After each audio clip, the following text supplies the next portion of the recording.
Hello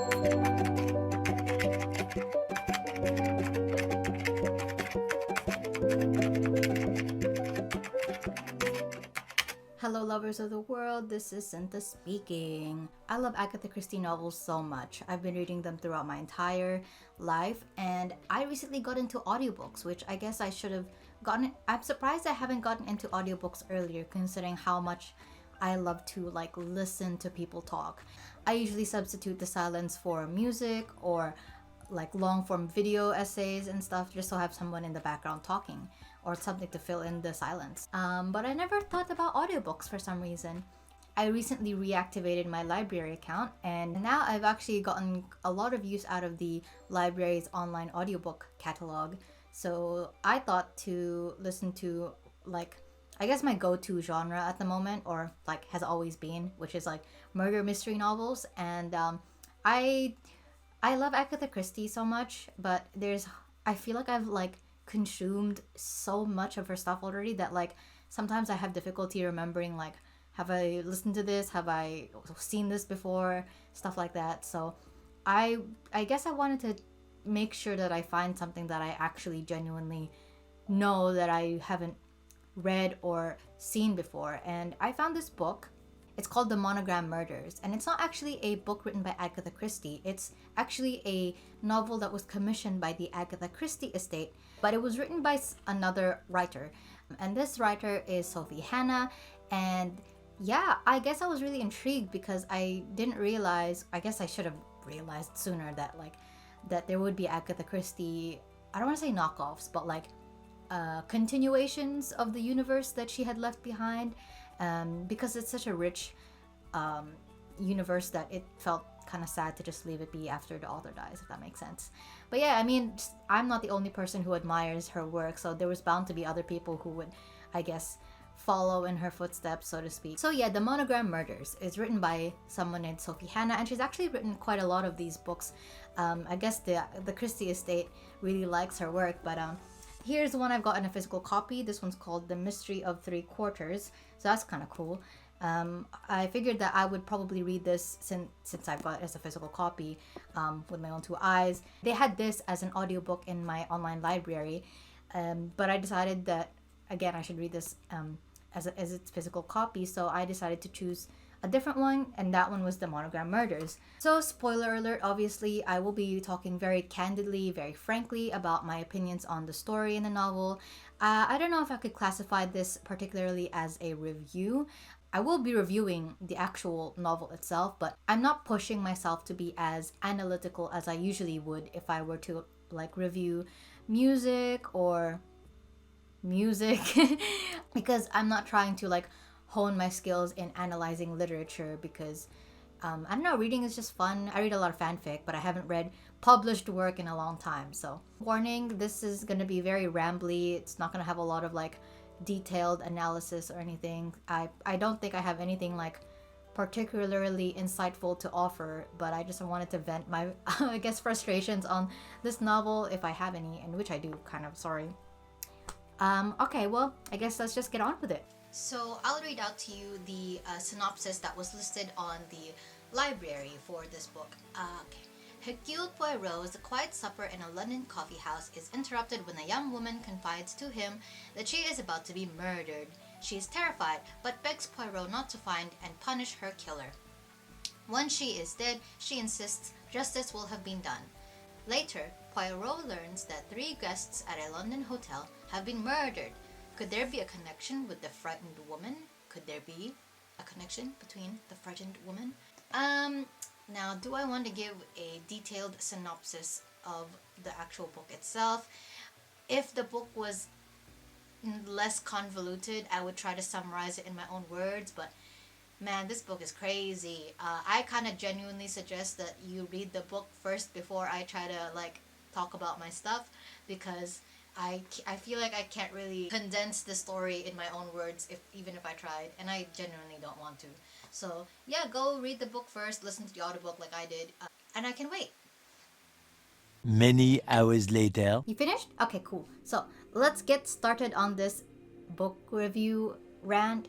Okay, so I think the book actually started off pretty well at first. The atmosphere was very chilling, very sinister, I'd say. I really like how Catchpool, who is, I can't remember his first name, but so I'm just gonna call him Catchpool. He is a police officer, and he is the, I guess, Watson to Hercule Poirot's Sherlock in this story. Fun fact, according to the Wikipedia page, the writer Sophie Hannah said that she didn't want to use any of Agatha Christie's original characters aside from Hercule Poirot, so any of the other characters in her Agatha Christie novels are all original aside from Hercule Poirot. Anyway, so Catchpool, he's in charge of the investigation of these 3 murders that I've mentioned earlier before. I really like how because he's the narrator, the story is kind of framed as him like writing the events down on paper so that he can read it over and over and like process that traumatic experience, so to speak. And it's interesting. I really like how he was used to ground the reader into just how traumatic these like murder investigations can be. And I like that because he's a police officer, that vulnerability isn't really something that you would expect necessarily, because he ties the murders with his own like brush with death when he was a child. His grandfather died. It's a really eerie memory that he recalls on every now and then, especially when they've encountered the bodies. He makes it a point to say that it's not just any dead body, because he's seen so many of them throughout his career, but just the way that these specific bodies were specifically laid out neatly,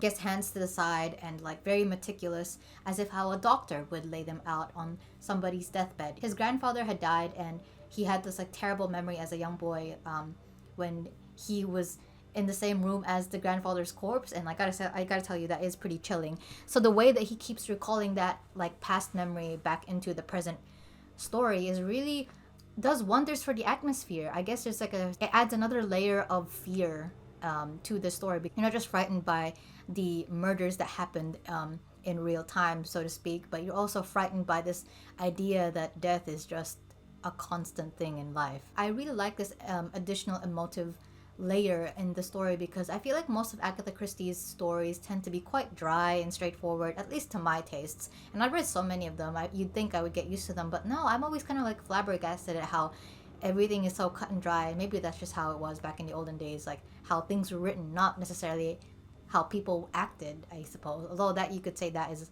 something that is dependent on the period. But yeah, so as I said, my recent experiences with Agatha Christie's, which have been the adaptations, whether TV or film, have been very dry, very like straightforward. So I really just like this access to an inner world that we usually wouldn't be able to, or something I haven't really been seeing a lot since. And I feel like it adds a lot of depth to the character of Catchpool, who is, again, a police officer, and he's trying very, very hard, struggling to stay calm and collected and steadfast in the face of something that is very much obviously triggering past trauma. And I just really love that sense of vulnerability in these kind of stories, because that's kind of just how life is. Like when you see a dead body, you're no matter how much experience you get, you're always going to be a little bit frightened by it. And I like that it kind of calls to attention that the victims of the murder, or like the families of the victims of the murder, aren't just the only people affected by death, you know, like everybody else in the vicinity, like the witnesses, the people investigating, even Hercule Poirot are affected by these gruesome deaths. So it's just a really good addition, I genuinely think. It was probably one of my favorite things about the story. So like I said, the premise was really interesting. It was definitely channeling a lot of the Agatha Christie energy, which makes sense, obviously.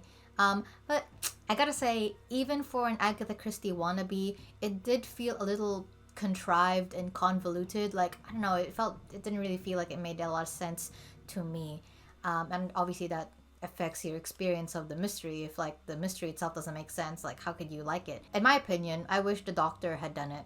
Like that, he was kind of like my like guy, you know. I mean, I had two people, I'll get to the other person later, but I was thinking Dr. Flowerday would have done it, because the book made it a point to like talk about how the bodies, Catchpool, so to speak, made it such a point to talk about how, like, you know, cold and calculating the way that the crime scene was laid out and how the bodies were laid out, as if like a doctor had done it on a deathbed, like similar to how his grandfather was laid out when he died. And it just screamed doctor, you know, a professional person who knows how to handle dead bodies had done it. So I was like, it's Dr. Flowerday. He's the one, alongside Nancy, They were the only two people, I guess, alongside Jenny. But anyway, he was one of the only few people who was genuinely invested in Patrick Ives' life. The vicar whose death had kind of kickstarted the chain of events that we see in the book. But yeah, speaking of Patrick Ives, oh my god, I really hated how everybody seemed to love Patrick Ives. Now it's funny because like as the reader, I assume I'm supposed to feel very, very sympathetic towards Patrick Ives because like all the other villagers like hated him and his wife, and like they desecrated his graves, and like if nobody was watching vigilant constantly, then any minute somebody would just like try to destroy it and stuff like that. Man, he did not sound like somebody I respect at all. I mean, like Patrick Ives was a cheater. Like I was just so confused as to like why the story was trying to paint it out as like Patrick Ives was a saint, and I'm like, no, he was a cheater who drove his wife to depression and suicide because he was too noble to blacken or stand up to the person who was running his harassment campaign, because he was too noble to say anything or do anything to say in the contrary. But like, bro, if you were too noble to blacken the name of the person running your harassment campaign against you and your innocent wife, were you not noble enough to not cheat on your wife? Like, were you not noble enough to not have the affair in the first place? It doesn't make sense. Holy fuck, how hypocritical can you get? Like, to me, please, I genuinely hope that you agree, but I cannot forgive cheaters, you know? Like, I just can't. Like, they're so unforgivable. And like, we were supposed to root for Patrick because he and Nancy were in love, and like true love is so great and powerful and so pure. And I'm like, what? So your true love is more important than the lives of other people that you're, like your wife that you're cheating on, and you're a vicar. I don't get it. Like, nobody was forcing Nancy and Patrick to have the affair in the first place. Nobody was putting a gun to their head and telling them like, hey, cheat on your wife. Like, they weren't forced to like lie to anybody, you know what I mean? Like, I just can't help but feel that like nobody would have died, period, if Nancy and Patrick just kept it in their pants, you know what I mean? I just can't understand. That kind of entitlement that was like foisted onto the reader is just so infuriating to me. Like, I just had no sympathy for them, like, genuinely. I'm supposed to feel sorry for that bitch. I don't. Sorry, I'm gonna come right out and say it. I think Patrick Ives was a coward. He drove his wife to suicide by being a lying, cheating husband, and then he couldn't live with the guilt. And I'm like, I know this isn't really part of the original story, but like, they are so sanctified in the past that I just can't help but like hone in on them as the real instigators of this whole thing. And yeah, same with Nancy, and I'm not sorry about it at all. Like, I don't think Nancy necessarily deserved to die, but I don't know, man. I feel like if you willingly go and have an affair with somebody behind somebody's back, I feel like there are consequences. You do realize that. And it just felt so selfish that when you decide to have an affair with a vicar, a married vicar, by the way, that you would just think that your happiness is just far more important than all the other people's happiness involved. Like, bitch, seriously, what the heck? And obviously they're not responsible for the actions of other people. They're not responsible for Harriet or Ida or I forgot the other guy's names. Reginald, that guy. They're not responsible for it. And I'm trying not to victim blame, but again, like, you're not the victims. You're a cheater. You guys are cheaters. I can't do it. So yeah, I mean, obviously because I don't sympathize at all with the murder victims, like that kind of just like affects how I wanted the investigation, the story itself to go. And speaking of which, I actually really wanted Nancy to be the one to do it as well. Dr. Flowerday made sense because like the evidence was kind of there, like he was a doctor, had motive and stuff. Nancy also had a motive, but I also just wanted her to have done it, and I wanted her to have lied about Patrick loving her, because the idea of like people having affairs is just so nasty to me, especially if it involves death. Anyway, sorry I feel so strongly about this. I didn't realize that I did until I read this book, and I was just disgusted, I guess. I don't know, something about this novel just brings out the worst in me. Okay, moving on to the actual investigation itself, led by Poirot and Catchpool. Now, I actually kind of disliked the relationship between Poirot and Catchpool. I was pretty sure that they had met fairly recently, so they're not like close friends necessarily. And I guess maybe that explains why the warmth of their friendship isn't necessarily always consistent or present. There was a lot of excessive conflict for my personal preference, but again, I'm not really a person who likes conflict by nature. It's just a personal preference of mine, and I don't really hold it against like the story necessarily. I don't think it's a flaw. It's just like my own personal preference. But I don't know. Hercule Poirot kept saying that he wanted Catchpool to think for himself and to solve things for himself and to notice things for himself without Hercule Poirot telling him what to do or what to think. And that's all well and good. I think that makes for a very like interesting dynamic. But then I feel like Catchpool doesn't really solve things on his own either. Like throughout the entire thing, like every now and then he'll like say something, and Hercule will be like, "Oh my God, Catchpool, you actually came up with something good." Like especially when he was talking about how, what if Jenny didn't want to ruin Patrick? What if she wanted to help him? Like that's something that can be used in this example. But I feel like it would have been more interesting if like Catchpool had started off as somebody who was a little bit more not as detail oriented as Poirot, and then maybe over the course of the novel he just gets better and better and better. But no, I just felt like he didn't really show a lot of character growth. And again, I don't really hold him against him. I do like Catchpool as like a person.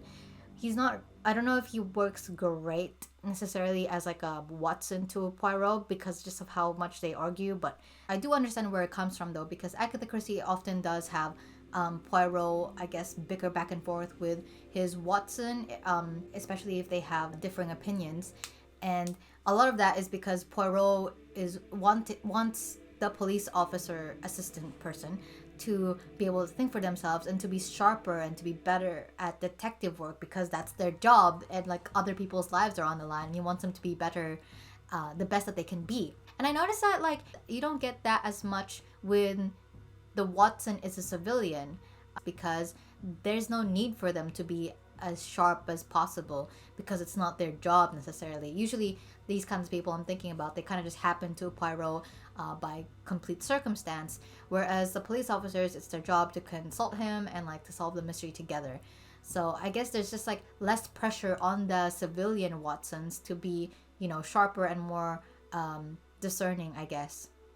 The fights in the book did show that the characters were very thoughtfully and carefully written because Miss Hannah made it so apparent that the fights were about how Poirot and Catchpool's fundamental ideologies and personalities clashed, and that was really important, I guess, for the reader to know that like there's virtue in, I guess, both sides. I want to say, I mean, at least that's what I got out of it.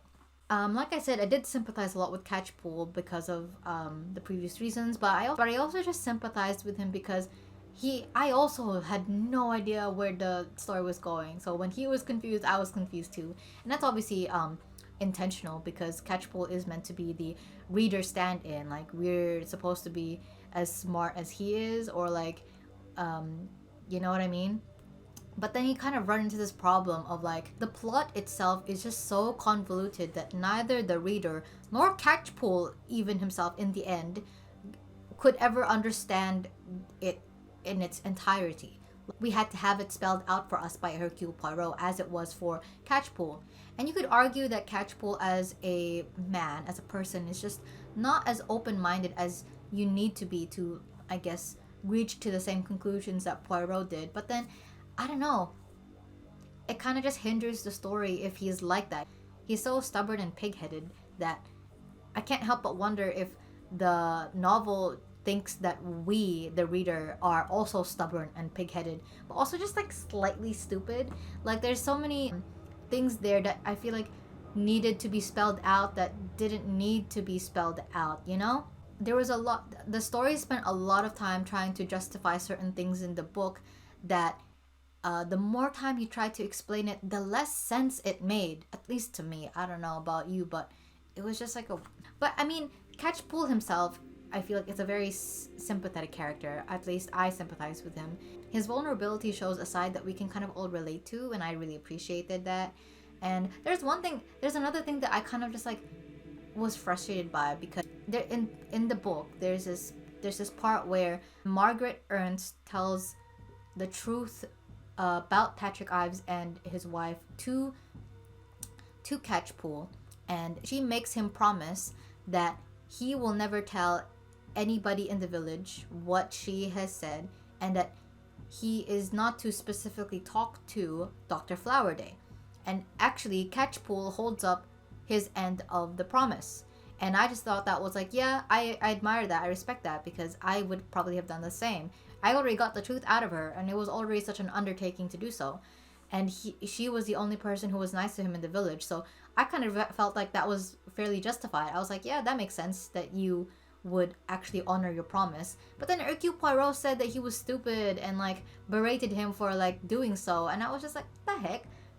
Poirot seems a little too like, I don't know if like my interpretation of Poirot might just like not really agree with how the book paints him out to be.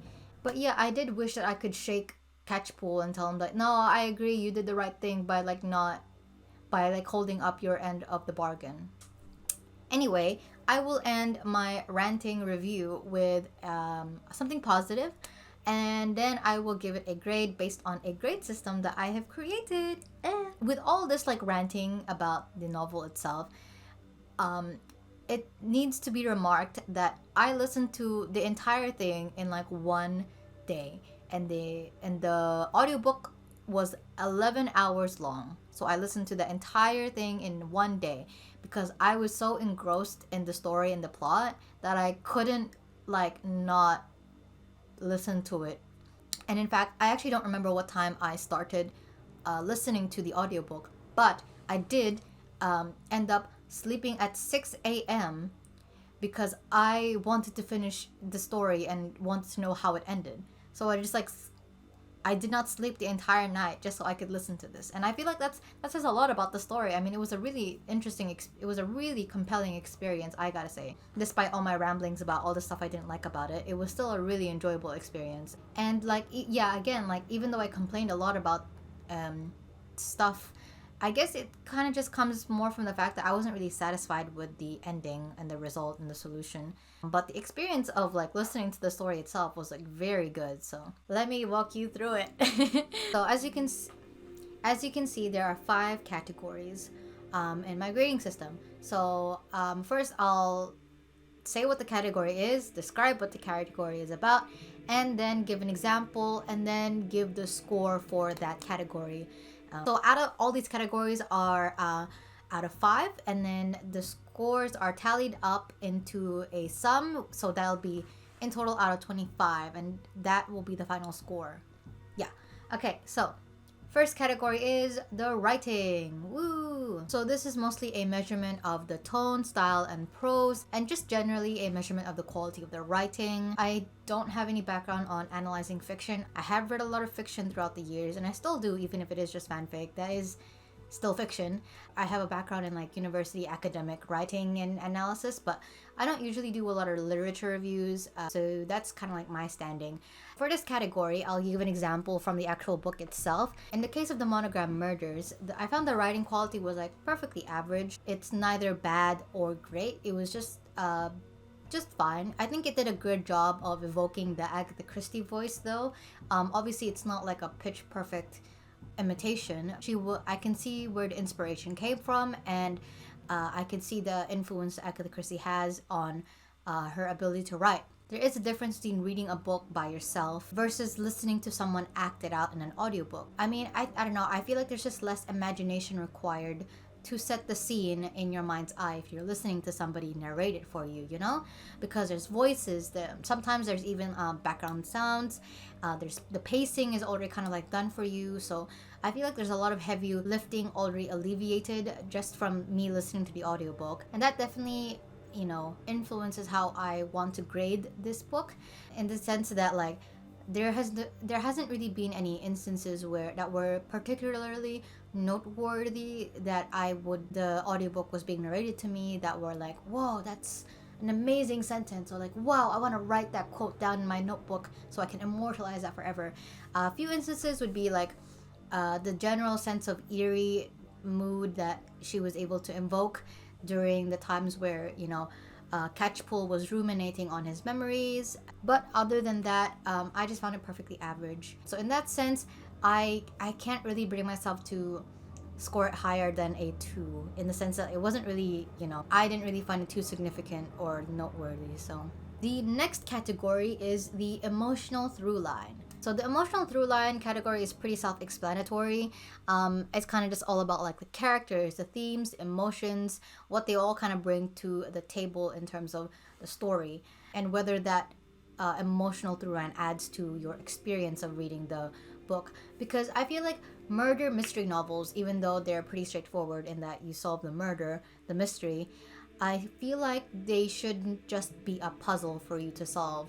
I feel like it should at least any meaningful story should be able to comment or put some kind of insight about life, society, what it means to be a human being and stuff like that. So in that sense, that's why I decided to add that as a category, because anybody can write a whodunit, but I feel like for it to stick, there has to be something in the story itself about the people, about who was involved, and like what these deaths mean in the greater context of society, not just in the book, but like extending beyond it, like what that all has to offer to us as the reader. In the case of the Monogram Murders, I really liked, again, the Catchpole's trauma that was very explicitly laid out for us. I read a few reviews on Goodreads and some people didn't like it, but I thought that was kind of like that was my favorite part, that there was a vulnerability that was very explicitly laid out for the reader, and that we can empathize with Catchpole and his grief, but also his trauma. The other thing is that generally the entire book is mostly about the horrors that hate and bigotry can put about into the world. There's like an overlying message about hate and harassment campaigns, bigotry, narrow-mindedness, mob mentality for sure, and religious bigotry, superiority. I don't know how to explain it, but people using the religion to condemn other people when they themselves have no right to condemn others. Although Patrick Ives was a cheater, can't change my mind. Anyway, so in this category, I've decided to give it a 3 out of 5. I would say that the emotional through line is definitely present, but not significant enough for me to like, it didn't change my life or anything, so I'm trying to be restrained, so I'm gonna give it like a 3 out of 5. Still a pretty good score, I would say. And then the third category is called the concept / direction. So this category is mostly about me trying to measure how compelling the setup is, so how unique or original everything is set up, or how well the writer transforms classic murder mystery novel tropes into something refreshing. Locked room mystery, the sense of isolation, the weird settings, the weird object left behind as a clue, missing twins, orphan people turning out to be your long lost daughter and stuff like that. Those are all tropes and like stuff that you regularly see, but like how well you can turn that into something very new, or like feel like it's something new. I think it's good. But then you have to consider that like everything about writing and fiction is all about relying on the genre conventions and how well you can wield those. So I guess it's like a balance of like I guess similar to how I like analyze music, is that you should be able to use what is already there, but also turn it into something that wasn't there in the first place.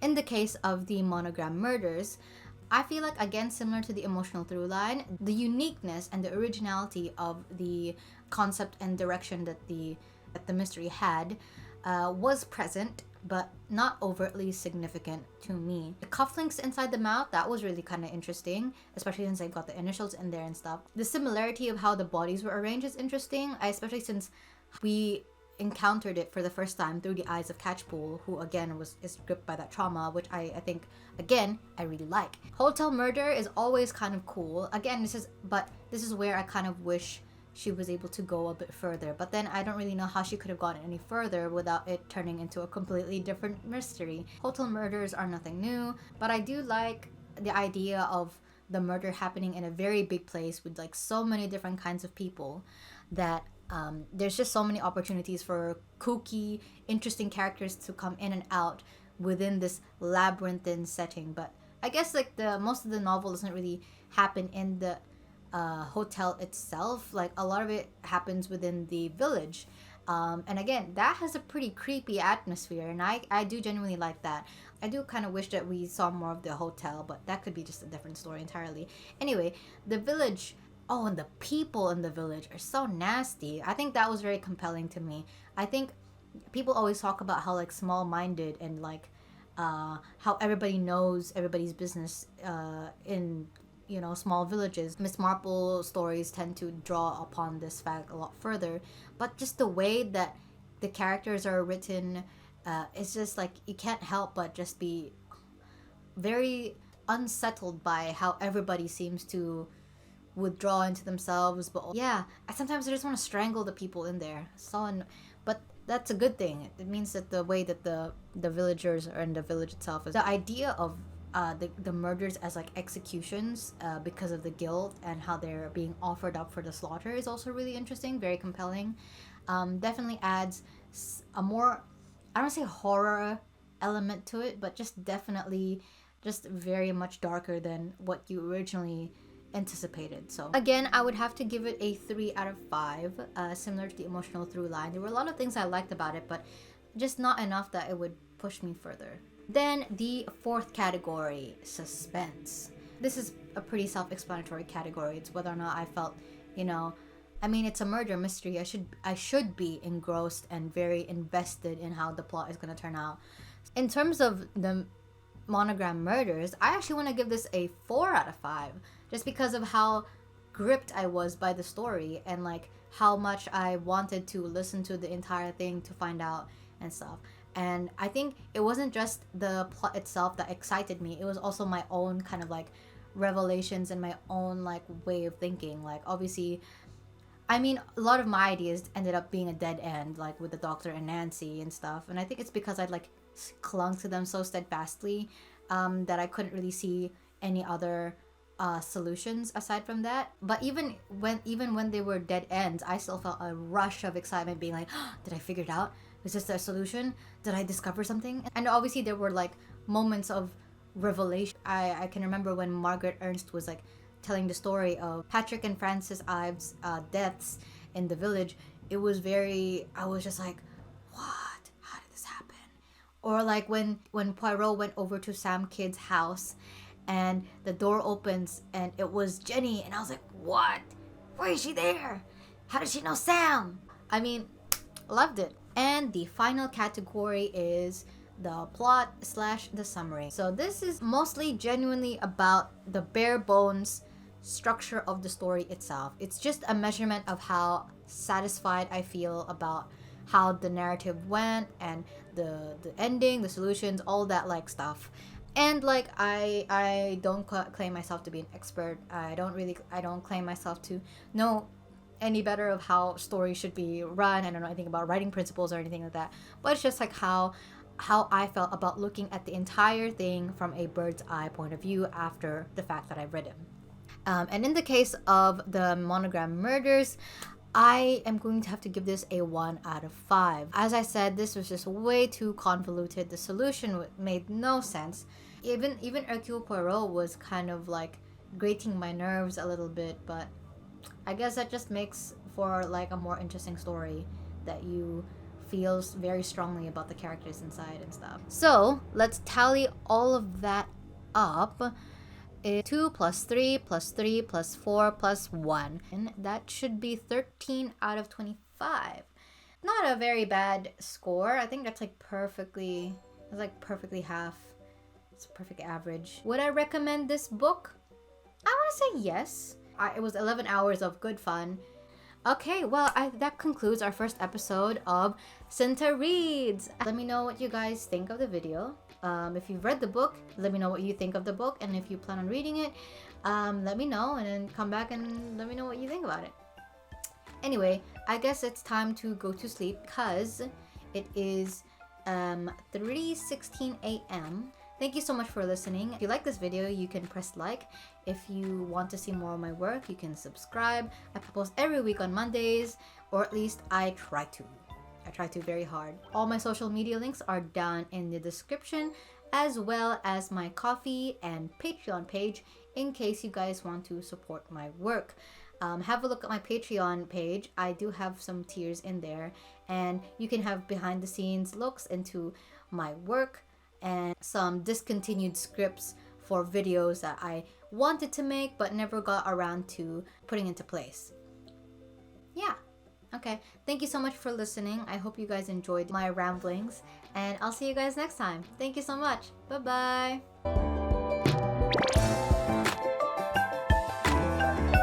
But he is a fictional character.